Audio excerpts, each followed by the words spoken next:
This podcast is made possible by listener members of Nashville Public Radio. This is the Nashvillager Podcast.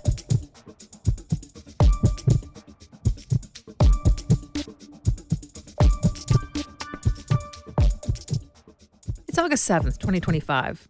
On this day in 1979, President Jimmy Carter declared a federal environmental disaster in a New York State neighborhood not far from Niagara Falls. The place was called Love Canal, and it was home to a working-class community with homes, school, everything you would expect, with something extra right under the surface. Back at the turn of the 20th century, an entrepreneur had started to build a literal canal, then abandoned the project. In the 1920s, the part that had been dug out was converted into a landfill that took both household and industrial waste. In the 50s, the dump was covered with soil and sold to developers, and that's where that neighborhood was built. And everything was fine for a while. But really heavy rains in 1978 created the right conditions for what was buried down inside the old landfill to start re-emerging in people's yards.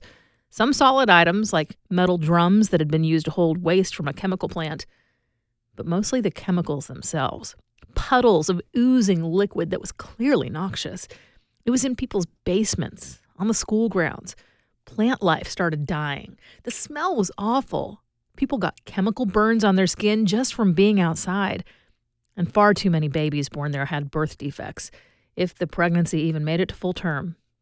It was a horrifying lesson in why environmental regulations matter and how important it is to take waste disposal regulations seriously. I'm Nina Cardona, and this is your daily digest of what's happening around Middle Tennessee with historical context from Nashville Public Radio, WPLN News. Man, I really wish I didn't have a good reason to have picked Love Canal for today's history nugget, but there are a couple of items of recent news that fall into that category of problems with waste. Nothing as intense as Love Canal. There isn't trash emerging from the ground in anyone's yards here, at least not that I know of. But it does have to do with our drinking water, which is in some ways more scary to me, because toxins can hide much more easily in water. They can be diluted enough that we don't see them, smell them, taste them, but still be concentrated enough to do harm to our bodies. So with that in mind, the first problem has to do with a Nashville company called All Waste On-Site, or On-Site Environmental. According to their website, the company provides a service to other businesses, helping them get rid of waste liquids, especially oils and greases. You know, the kinds of stuff you're not allowed to just let wash down the drain. The website tells potential customers that On-Site takes that waste to their own facilities and, quote, recover the reusable components for alternative fuels. Perfect, right? The gross stuff gets turned into useful stuff, and none of it gets dumped into the sewer system, which isn't set up to handle that kind of gunk. Except that, for the better part of 2 months, On-Site employees evidently did dump that waste straight into Metro's sewers. They knew what they were doing. They purposely bypassed all that processing equipment and just threw everything down the drain. A press release from the U.S. Justice Department says the company pleaded guilty to violating the Clean Water Act and agreed to pay $500,000 in fines. Now, that happened in Nashville. The other problem was in Spring Hill, and that one's going to affect development there in a pretty big way for the next little while. In this case, it's the sewage system itself that's the issue. When it works like it should, sewage goes into the wastewater treatment plant. A string of processes are used to separate as much of that nasty stuff as possible out of the water, so then relatively clean water can be returned to a nearby waterway. Well, at least 29 times over a roughly 2-year period, something in that string of events failed at the Spring Hill sewer treatment plant, and what was dumped into the Duck River did not meet clean water standards. The city self-reported the problem, so at least there's that. But it was big enough and kept repeating with enough frequency that the state imposed a consent decree, which Spring Hill's mayor and aldermen agreed to on Tuesday. It says the city has to pay a fine. It's got to fix the problem so that wastewater is properly treated. And until that problem is solved and stays fixed for a full year, there will be no new connections to the sewage system in Spring Hill. Every building with a toilet has a sewer connection, every house, every office. So if you were hoping to get a building project underway there, that's bad news for you. The irony in this is that just about a year ago, Spring Hill announced it was gearing up to pilot a kind of advanced water purification system meant to be extra sure that all the water returned to the river was cleaned through a particularly rigorous process. That system hinges on use of a reservoir, which has not yet been built. The land for that was purchased earlier this year. In just a few minutes, Nashville wants to build a road in the forest between Warner Park and Cheekwood. That's coming up after the newscast.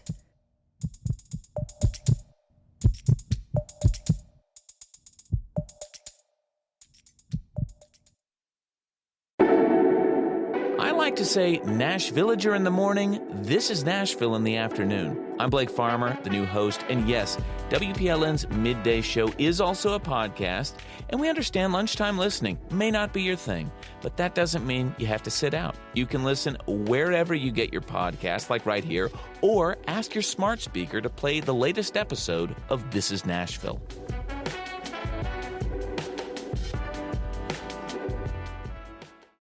Here's the latest from WPLN News.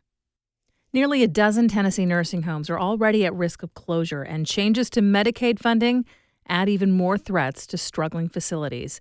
When Congress was debating the so-called Big Beautiful Bill, which will cut $1 trillion from Medicaid programs like TennCare over the next 10 years, some senators wanted to know how it would affect nursing homes. They asked Brown University to do a study, and WPLN health reporter Catherine Sweeney tells us what it found. More than 500 nursing homes across the country are likely to close, according to Brown's model, and 11 of them are in Tennessee. Here were the risk factors they identified.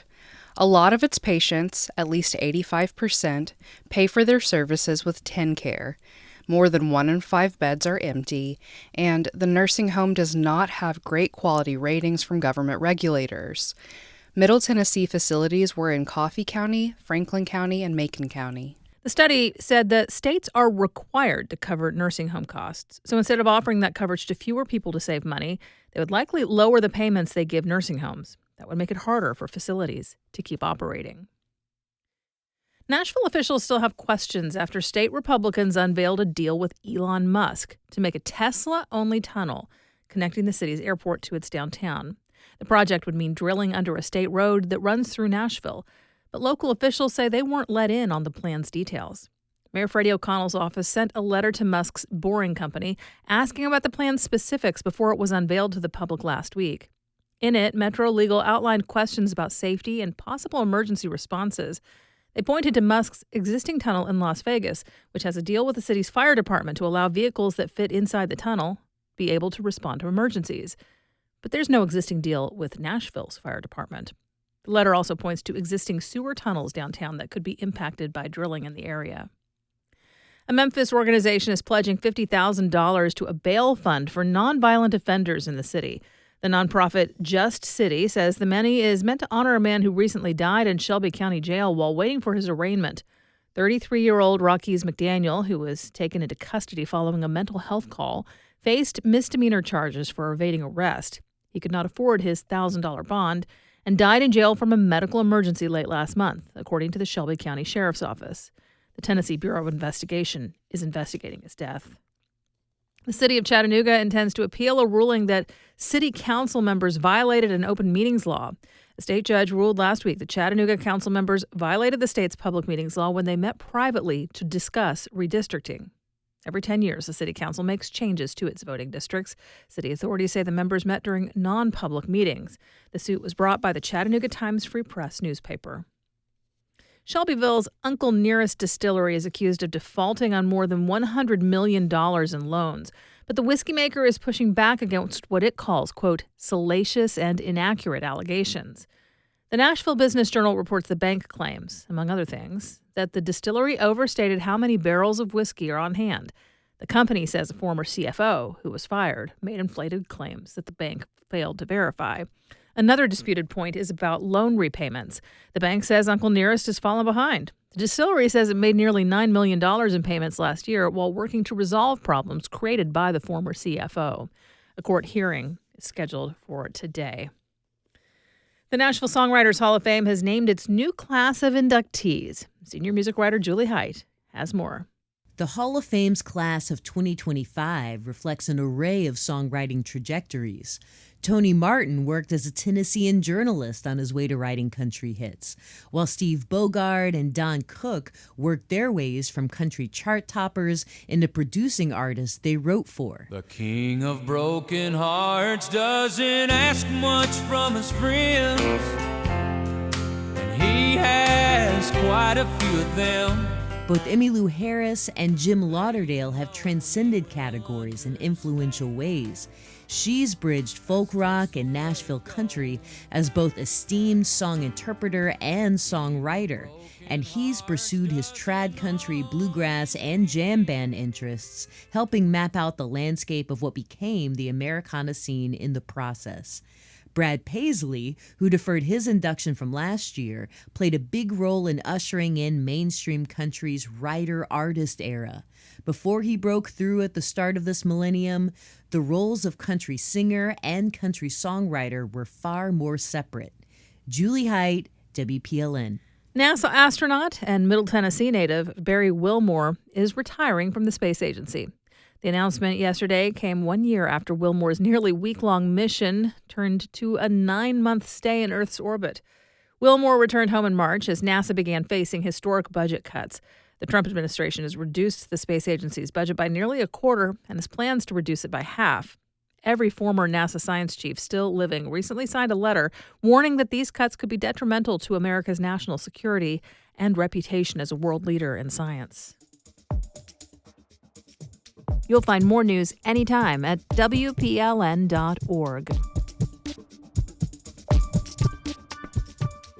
Nashville has proposed building a road through the forest in Warner Parks. Warner shares a border with the botanical garden Cheekwood Estate, and the idea is to connect a highway to both to improve access. But WPLN's Caroline Eggers reports clearing trees to build a road would have a wide range of impacts. Terry Cook walks along a rocky path in Warner Park, slightly soft from rain. He's sweating. It's over 90 degrees. But the air cools as he steps further under a tight green canopy. As birds chant and cicadas hum, a herd of deer rustles nearby. If you come right this way, you can see that guy. He's got a little velvet antlers, looks like a little 6-point buck. Cook is an ecologist. He used to head the Nature Conservancy in Tennessee and now helps at Warner. Right now, he's standing where the proposed road would go. You know, where's the easiest way to put in a new road? It's in an area that is considered undeveloped. But he questions the definition of developed. He points to a remnant of Nashville's past, an oak tree that's possibly 200 years old. Those in the conservation side or recreation side think of it as being fully developed because it's in a natural state. And so that's its highest and best purpose. That is the reason why it was established to begin with. He says the land is part of Nashville's history and shouldn't be taken lightly. The forest is changed from time to time. About 10 years ago, the city added a new mountain biking path. The proposed road would likely cut through part of it. Whit McDonald, a senior at Hume Fogg High School, spoke out against the road during a parks meeting in February. He's on some local bike teams and says he's biked a lot of trails around the state, but he favors Warner. It is one of the few places that I feel safe riding as a minor in Middle Tennessee. At this same meeting, staff from Nashville's planning department gave a presentation on why they wanted the road. Director Lucy Kemp says the city wants to balance the traffic surrounding both Warner and Cheekwood. This could ultimately be a zero-sum game, and that's not what we want. We want to look holistically about the mobility needs in the whole neighborhood. Within days of this meeting, Cheekwood bought a home on Highway 100 for just over $1 million, basically where the road is proposed. A spokesperson said Cheekwood bought the property not knowing whether they would need it. But if the city ultimately chooses to build it, what would happen to Warner's forest? When you have a road, it's permanent. Mark Ashton is a professor of silviculture and forest ecology at Yale University. He says every forest is different, but roads tend to have some typical effects. When you clear trees to pour pavement, the road becomes an access of entry for invasive species. The forest floor loses the ability to regenerate.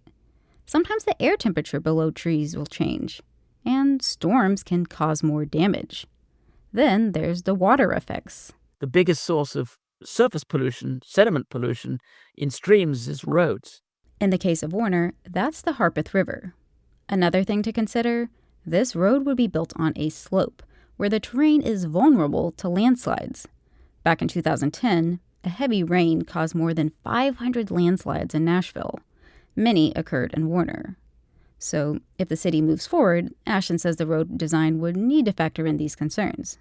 But one issue that can't be avoided, building a road means cutting down some big old trees.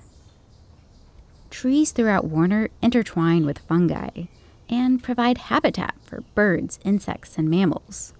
Cook is a big fan of bats. He walks up to a shagbark tree where bats hide from sunlight under the flaking bark. And provides great daytime roosts for bats that utilize these forests around here. So, if a road is cut through this area, would we lose a tree like this? Yeah, absolutely. Last month, the family of the person who originally donated the land for Warner Park sued the city over the proposed road. But nothing's been decided. The city says it will provide a full traffic study in August. Still, Cook thinks it's hard to justify a road, even if it's at the border of the forest. Because, he says when you look across Nashville, the city has already lost so much nature. And to trivialize it, to say it's just a little bit, it really flies in the face of what we know about fragmentation of natural landscapes and fragmentation of parks. And, anytime we lose something that's been in protection and conservation for nearly a century, it's an overall loss for the community. Caroline Eggers, WPLN News. We do this roundup of Nashville news every weekday, so subscribe in your favorite podcasting app to make sure you never miss an episode. And if you like this, you'll probably enjoy the Nashvillager newsletter, too. You'll get perspective from more of my colleagues in Nashville Public Radio and links to the stories we're following. Sign up for those daily emails at wpln.org/Nashvillager. Thanks so much for listening. Let's make this day a good one, and we'll catch back up tomorrow.